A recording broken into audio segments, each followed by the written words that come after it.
No one signed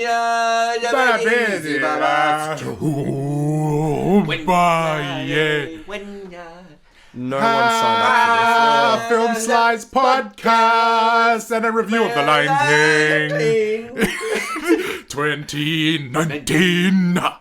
2019. Oh, what 2019? Hey, Dave, Angus, Strachan here, and welcome to the Film Slice Podcast. I'm here, as always, with my co-host, Kane Diggly Wiggly, Kane Dogs. Thank you. And the man formerly known as Brody Roadman. This week, he is known as... Bar? I was going to go with Bruise. Bruise. Yep. That also works. Well, you know what? We should head down to the bar and get a couple of brews. So, bar or brews, either or, in whatever order you like. That's my name. Can I ask why bars? Oh, I was just like Scar. Yeah. And I was like, bar, doing with beers, funny. I did the same and thing. he's you a said, shit, yeah. so. I was, maybe we'll call you Scab. What's Simba's father? Mufasa? Yeah, Mufasa. Can we make a bro faster? Oh, I thought you were going to make a fat joke and say move faster. If you can't tell by those ridiculous buttons, we are reviewing Lion King, the reboot, the CGI realistic-looking reboot of the original. Yep. That's what it is. Kane Dogs? That's what it was, and there it goes. It is up with that IMDb summary. Do I need to? Does anyone not know Does what anyone this not movie's know about? what The Lion King is about? Here's the IMDb. It's the Lion King again. That's Fair all I'm reading. That's all it is. Cool, alright. There you go. Verbatim. When did you see the movie, and what did you think? When did you see the movie? What did you think? Do you like the movie? No, the shit. I saw it on Saturday with a friend from work, and we both fell asleep during the film because it was fucking the worst. I was so worried I was going to fall asleep too. It was the worst thing. You know what? It's not the worst. I've never been so indifferent to a movie. Totally agree. I feel like I don't think it's a bad movie, but it's just not The for Lion King. anyone, Yeah. and it doesn't do anything. Yeah, I saw it Sunday morning, and I thought it was pretty meh. It is usually when someone does a reboot or a remake, it's different. Yeah, they But have this some is stylistic differences. exactly the same. It's shot for shot, except they've taken out some of the best bits of it and replaced it with really shit padding. Lads, you know how every week I put up on Instagram, Broadman, you look after the Twitter. Yep. Kane Dogs, you're on Facey. By the Correct. way, how is How's Twitter Twitter going? going, bud? What handle are we on? Cameron Shitaz. That's right, Is Cameron the handle Shitaz. we're on. Yes, Not going so good. I've had to change things up. Damn. Why? What? Just got banned again. Yeah. Unfortunately. Yeah, okay, so what is the new handle then? The if people new wanna write in? Twitter handle, I Yeah. thought, what's something eye-catching, what's something that anyone's just like, they're going to be like, oh, I can't believe that's the Twitter handle. Diamonds. Film Slice Podcast, that's us. Kind of thing. Yeah. Well, I've gone with Kevin Spacey, at Kevin Spacey. So, Is it a pun or is it just... no, Kevin? it's just Okay. at Kevin Spacey. Okay, So, cool. hopefully, Surely not Kevin Tasty? Kevin Tasty, gonna have to get that one now, Angus. Thanks so much. No, okay. Using our alt account, Kevin Tasty, whichever one you prefer. Anyway, Looking at it looks like a lot of severely inappropriate comments. I'm not promising, I'm hoping not to have any harsh racial or sexist comments on either of these two Twitter accounts, but Yeah, you wouldn't want to, we'll see what happens. Let's not get our next hopes too high. week. No. Anyway... I've put reviews. We do movie reviews. I've everybody. put up on our long-time Film Slice account on Instagram what movie we're reviewing. And look, normally no one replies, but guess how many we got this time? However many Brody did. 3, 4, And 5, maybe someone else. 6. We got 6. Yeah, Oh, and yeah. Brody will do Okay. 5 of them. So, from the top, we've got not.filmslice.host, long-time writer. And he says, I'm guessing... He doesn't deserve long-time writer. Long-time viewer. Thanks for Long-time listening. viewer. He says, I'm guessing you guys and Fappo are reviewing a shit film, cause y'all shit. That's a bit mean. Hoofman91 says at not.filmslice.host, how dare you? You're such a plubus bitty witch. Not.filmslice.host replies at Hooverman91, oh yeah? Well, you are a compos dompos romp. Oh, yeah, good old Compass Dumpus romp. Hooverman91 says, at not.filmslash.host, at least I'm not a chumpy, fumpy dick. Fair enough. God. Not.filmslash.host do we have any says, real people at writing? Hooverman91, surprised emoji. Thanks, guys. That was good. And then we've got another comment from IOHO_podcast. Our Yoho brothers. Yep. International House of Pancakes podcast. They said, ignoring the terrible individuals above, I'd like to say The Lion King was better than Aladdin. And that's something. Not a bad movie. Some casting choices just weren't great. So I'm not sure if they're saying ignoring the terrible individuals above being Brody Hooverman and not.filmslash.host, or just the picture of us three with a lion. Heavily sedated it is lion. fake. Either way, I'm getting insulted. But yeah, thanks. They're getting long time writers in now. Yeah. Yeah, but if they'd listen, they'd know the people above and those comments were Brody, so I'm assuming they don't listen. Nah, they do. They're great. Definitely head over to their podcast and let them know if we're any good. We're any good. K-Dogs, anyone hit you up on Facey? You know what? We have 2 people that aren't in this room. Oh, very good. Wrote in. Yeah, okay. Whoa. That's a big deal for us. Usually I put up, have you seen it? What did you think? This time I wrote, you've seen it, but what did you think of the remake? The slightly newer version of it? We have Kirby Hines say, I really enjoyed it. Thought it was good, realistic version of an already amazing story that can't be topped. And then we have Daniel Norman, don't get the hate, really enjoyed it. Look, we're about to explain We're about the hate. to have a disagreement, which is great because you can't talk back.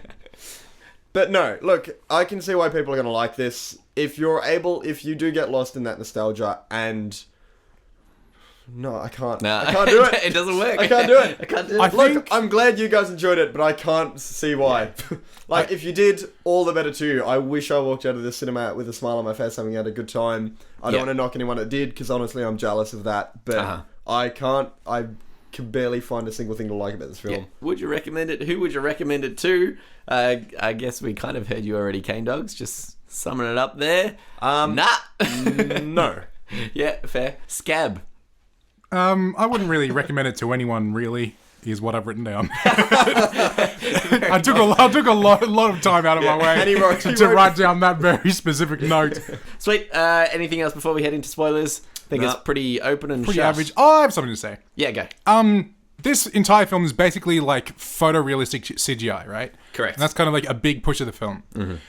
That made me incredibly sad whilst watching it, because whilst watching it, I was like, in like however many years, 20, 50 years, there are going to be no real films. They're all just going to be photorealistic CGI. Yeah. And it's like, because all of the big companies like Disney, which is basically the big company that owns like more than 50% of all of the film business, by and large, is just going to be like, oh, it's much safer if we just do it all They're CGI. the Costco of filmmaking now. So they're just going to make CGI characters, and then just going to make CGI places, and so all of the people in the film industry are just going to not have jobs, except for like indie films, which will shoot on actual with real actors. And I was just like, oh my god, this is such a sad film. It makes you worried that like Disney's just going to buy the rights to likenesses of dead actors and just use them instead of getting real actors in. Yeah. I guess we better head into spoilers for what it's worth. Oh, what a cool sound effect, Angus. All right, we're in the spoiler section where we dissect and divulge everything about the film. Just like I wish Angus has a thing. We has to be New Zealand for a small amount on every single podcast. Yeah, that's because only New Zealanders. We are not at liberty to say why, but it's important for Angus. We owe them a favour. Spoilers up top. There's probably about 3 new bits of dialogue, and that's about it. Oh no, there's one scene that I'm going to get into. Oh, is there? I can't even remember it. Yeah, Cinema Dicks. Go for it. Yeah, I got so many. Kids, everyone? Yeah, kids. Hands up for the kids. One kid was wearing the flashy shoes that lights up when you walk, which was annoying because she had to go to the bathroom multiple times during the movie. Sorry about that. So she would just... It's a good question, it would just be in the middle of the film, and then you just see flashing lights from... She sat down the front, by the way. And so you just see flashing lights, and then she would just get up, and she would just be like... And just walking around every step, just like flashing chirpy. lights, glaring straight into your eyes, and like, oh my god. You're going to the movies. You know what shoes your kid should wear, and they are not those ones. I'm pretty sure they can also turn off. K-Dog, Cinema Dick. Yeah, a few. Firstly, the cinema. We decided to see a really, really late session because we didn't want to run into kids that we look after at work. Yeah.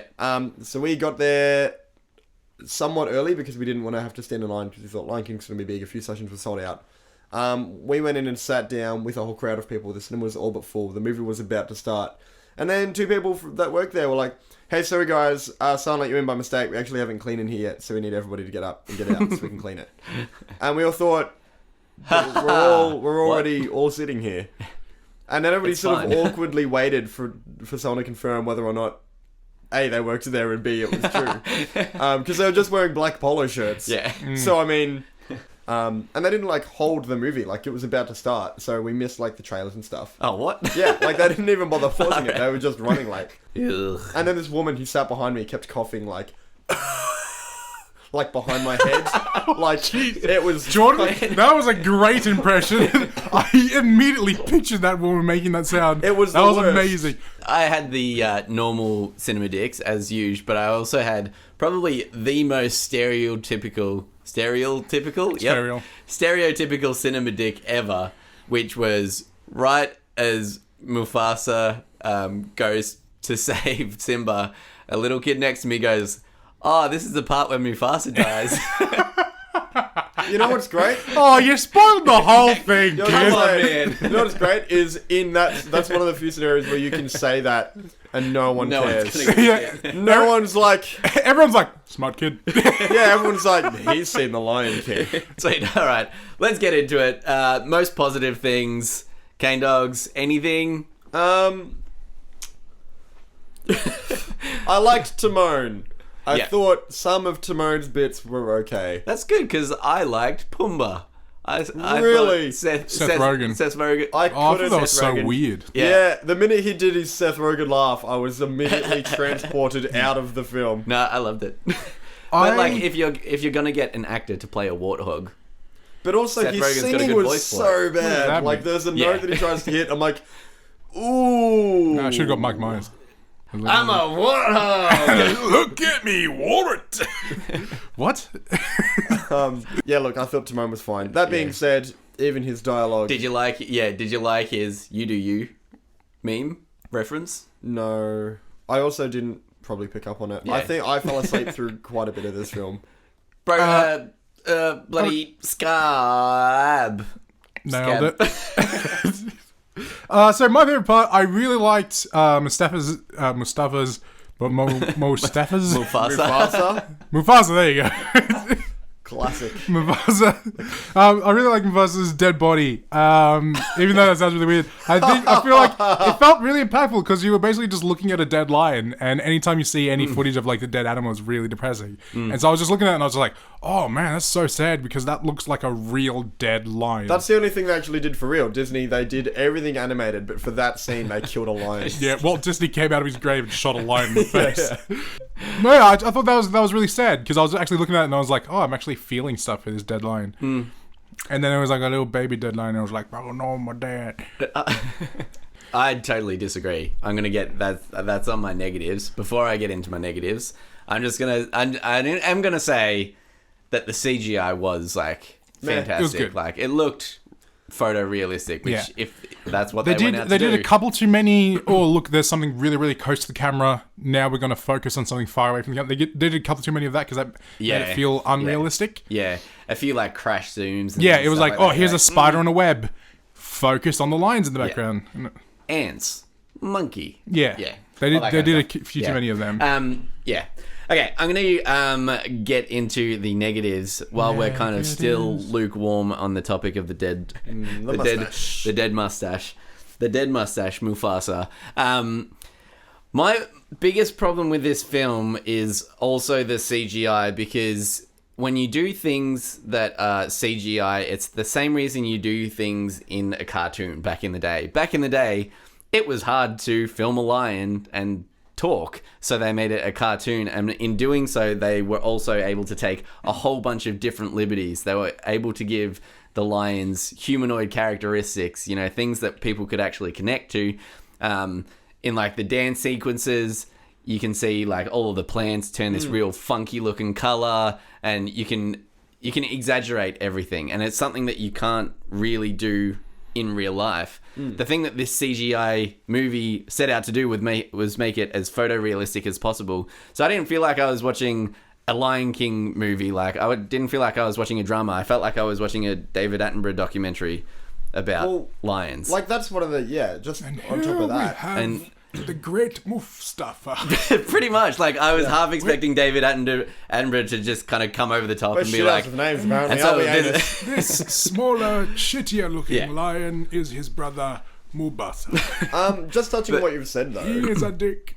So going to that scene where Mufasa dies, like I remember as a kid, that was really emotional because like you could see the cartoon baby Simba, you know, pulling his dad's ear and stuff, and then like tearing up, and you could actually see the wells of tears coming in his eyes. I thought it was weird that there weren't tears in the film. So sad. When I was looking at baby Simba in this film, it was kind of emotionless because it wasn't emoting as a human, and that's something that kind of created a real disconnect throughout the whole film. So I didn't really feel emotional in any parts where I was meant to, or where I think they were trying to make it emotional. I mean, like, as someone that is an owner of a cat, and there are people that own cats that will disagree with me, and that's fine, but generally speaking, you can't actually tell their emotions. You can tell when they're crying, and you can tell when they're sad, but generally speaking, you don't look at a cat's face and go, disgust. Yeah. Like, it's not that talk with Harry really fucked him up today. Yeah, like, it's not like, you can't derive that level of emotion without context. Yeah. Fair enough. Cane Dogs, you want to... Yep, okay. My biggest problem with this film is one I had before seeing it, and it was just confirmed for me when I saw it.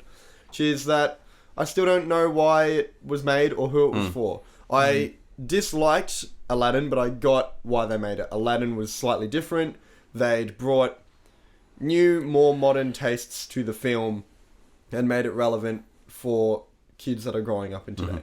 I get that. For the remake of Beauty and the Beast, again, they changed the tone of it, and they brought in some more real world things, and then therefore for people that watched it as kids that are now adults, they got something out of that. I don't know who this film was for, because either you're watching it for nostalgia, in which case you've seen it, and then you're not going to care at all, because you're going to consistently compare every emotion you feel in this movie to the first time you saw it, and that's never going to measure up. You're never going to feel the same way seeing Mufasa die in this movie as you did the first time you saw it as a kid, because you know it's coming. You're never going to feel the pressure of Simba to make the decision of whether to stay where he is or return as a king as you did in the original, because again, you know what decision he's got to make, and you've seen that probably 100 times. So if you're going for nostalgia, this movie isn't going to pay off anything for you that you haven't already received from the original. Or it's aimed at kids, in which case all of the magic and the fun from a kid's Disney film has been removed in order to make it realistic. And if there's one thing I know kids love, it's really it's photorealistic animals, because all they do is watch David Attenborough. So I don't get who it's for. Like, it's just, they didn't change the story. So going in, I went, I know everything that's going to happen. Yeah. And touching on that, I fell asleep during this movie along with my friend. And the weird thing is, when I woke up, I knew exactly where we were. Like, I didn't wake up and go, I've missed a bit, now I'm going to need to play catch up with context. I woke up and went, I missed that bit. So I did the same thing, except I didn't fall asleep, but I was sitting through the movie going like, okay, I guess this scene's next. Yep, there it is. Okay, this scene's after that. Yeah. Yep. And anytime they added something new, I was indifferent to it. Dot point. It was, I have a weird experience with this film, because I am not a big Disney guy, and so the last time I would have seen The Lion King was probably when I was 11 or younger. So it's been like 14 years. So I have no good recollection of The Lion King. So watching this, I was like... Brody's like, there are lions in this movie? Yeah. There was like those moments where I was like, I don't remember if this was in the original one. Yeah. I don't remember that. Because The Lion King, is like I've talked about on this podcast many times that I don't like Disney films. The Lion King is one of the main reasons for that, because when I was a kid, my brother would watch The Lion King and Aladdin on repeat. So that's one of the big reasons why I hate Disney films, because like in a day he would watch The Lion King 8 times, and I was just like, I fucking hate this movie. I fucking hate Disney movies. And anytime I see a Disney movie, it just reminds me of The Lion King or of Aladdin. I'm just like, yep, here's the musical number. Here's the next bit. Yeah. And so watching this was really weird because I could not remember the original film. And so I was just going through and I was just like, oh yeah. And when it ended, I was like, yeah, I completely remember why I don't like these films.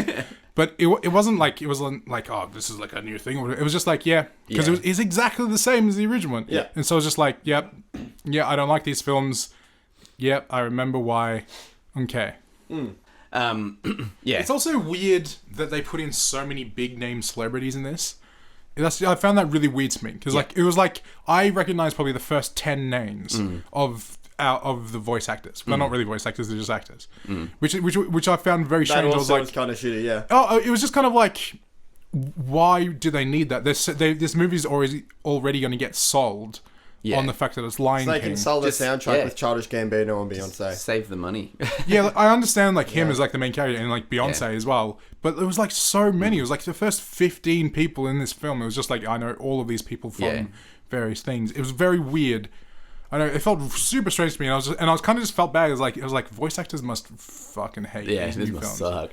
Speaking of the soundtrack, that leads me to probably my second biggest negative of all is the butchery of the songs. Or especially Be Prepared being one of my favourite songs from this whole film. I actually didn't mind Be Prepared too much. Really? It was they did remove more than half of that song. Yeah, it was more of just a spoken thing.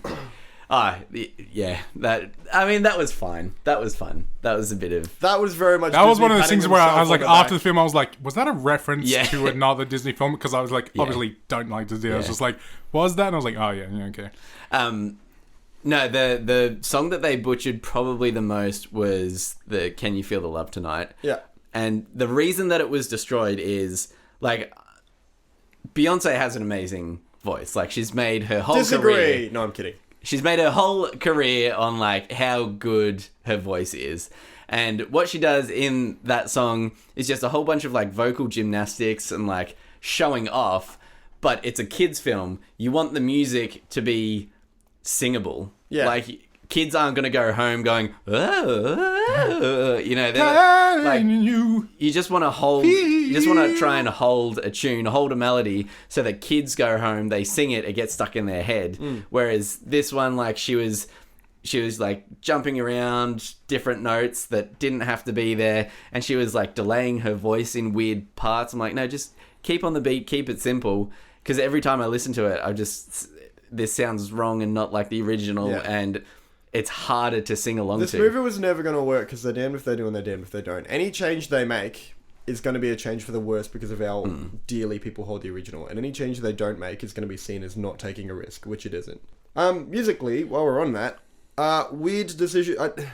If you're going to cast someone as big as Childish Gambino and as big as Beyonce, I probably wouldn't cast them as the main characters of The Lion King because actually, they don't have many lines.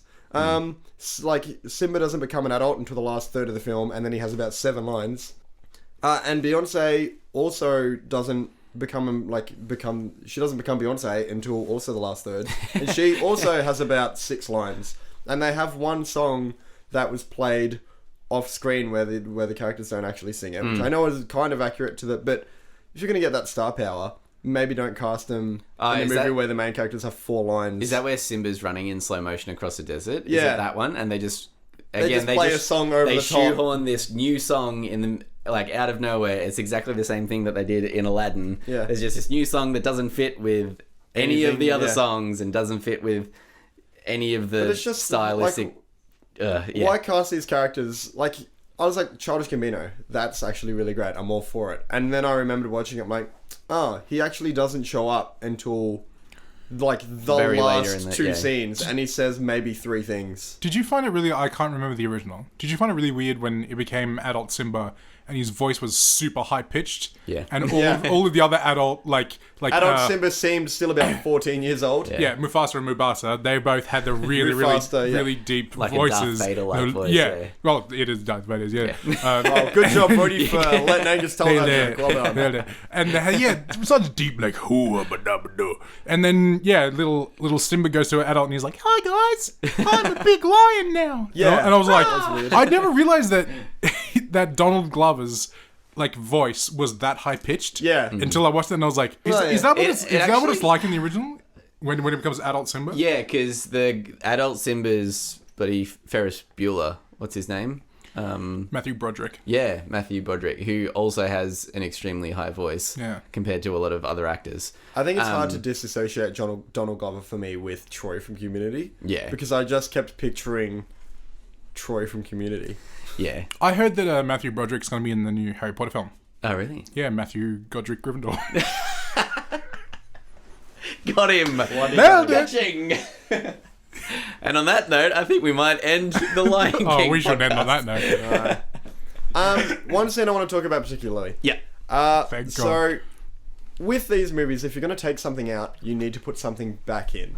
And some of the things I took out were songs. There's a lot of songs there. There's some dialogue that they removed by memory. One of the things I really like is Be Prepared. That's quite a long number.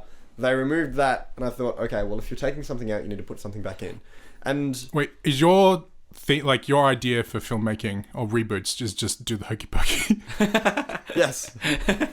My thing about films and reboots is don't do them. Don't do them. Because I have to see a fucking movie every week. I'd like to start paying for an original story. Yeah, because at this point, I'm just throwing money in someone's like, hey, have you heard the one about... It's like paying for the same joke. Heard the one about... Yeah. It's like paying for the same joke though, right? Like, I already know the punchline.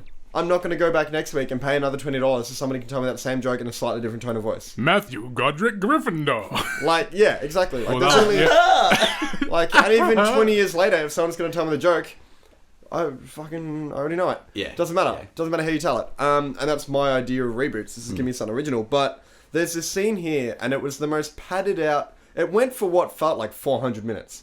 I'm pretty sure it was about 5 to 10, but it just went so long. And it's where Simba's tuft of hair or tuft of mane falls down. What was the point of that? I think the idea. Oh, so the monkey was like Simba. Yeah, the idea, like it happens in the movie, I think, but it just does that happen in the original? It immediately, doesn't it? No. I think thank God, that was so stupid. It was just like, I look at this tuft of hair and I think Simba, who died many years ago, is actually still alive and living free. But it came through a giraffe shit. Yes. But like Simba. It's just like it kept going. Like I was like, oh okay, they're showing how like, you know, even the tuft of hair of the lion, like they're really just trying to justify the fact that lions eat literally everything else. Yeah. But they're trying to make, nah, it's the circle of life. It's not murder. It's murder. The return of Mufasa in the sky. Mustafa. Which was just... Yeah. You couldn't see anything that was happening. What's really weird about that scene, though, for me, is that they were like, no, we're trying to keep this realistic, so we don't want to have, like, you know, just a straight-up lion head in the sky talking back. We need to make it realistic. The realistic lions that sing and dance and talk. The realistic Like, lion speaking to his son from the sky. The realistic We need to make version that of, scene realistic, guys. Come on. Like That scene would have been so much more poignant if he just came to the realization of his own, looking into the reflection in the water. It's just like, I am my father's son. Man, I'm going to go save my family. It's weird to like, draw nope, the line hold there. on there, Simba. Let me come in. I am Mufasa. I am your father, boy. I am your Mufasa. I am your father.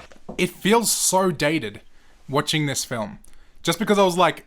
Because, like, that's the thing where it's like you expect a reboot or a remake to be something different, but because it's so similar to the original. The original was a film written, obviously, it was made in 1994.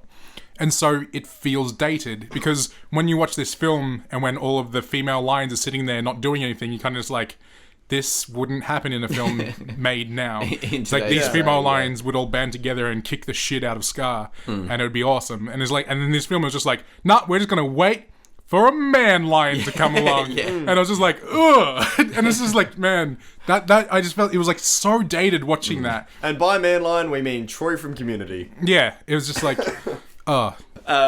Okay, final point that I'm going to make is the fact of how stupid it was, the amount of money that they put into all this CGI, because really animals have been talking in films for ages. Like back in the black and white days, there was, I don't know if you guys would know this, but there was a show called, I think it was like Eddie the Horse or something, and they just put peanut butter in his lips to make him move his lips, and then they just dubbed a voiceover. Just do that with lions, One of man. my favourite jokes. Why do you lions. have to CGI realistic looking lions? He cuts some real footage of lions and they just tear into those antelopes at the beginning. Just like, oh man, this was a bad idea, guys. So sneak behind showbiz there is that, yeah, they used to put peanut butter on the inside of, like, you know, the animal's mouth to make them talk. Also, that's how they make Keeping Up with the Kardashians. Ooh, Got topical. Got him. All right, I guess we'll leave it on that note. That's our very blatant thoughts on Lion King, the first. Not, But also, if you liked also- it, great. yeah. Good for you. If you liked it, don't let us know. It's fine, Maybe man. just let us live in peace. Keep that stuff to You can live in yourself. You don't peace. want to tell anybody that. Yeah. Cool. Sweet. Next week, Cane Dogs. What are we up to? Yeah, look, sorry everybody, we're doing Stuba. We Stuba. don't want to, but we don't want to, but we are. All right, next week we are reviewing Stuba. Make sure you let us know, and we will see you next time. Okay, bye. Bye. Can you feel the love tonight? Thank you for listening to the Film Size Podcast. If you enjoyed that, maybe see a psych. But look, most of ours are really good. Head over to our last week's podcast where we reviewed something else, and next week's podcast where we're going to review Stupid. I'm sure that one will be much better. Oh no. You can find us on all the socials. Anyway, we really appreciate you listening to this. See you next week. Bye.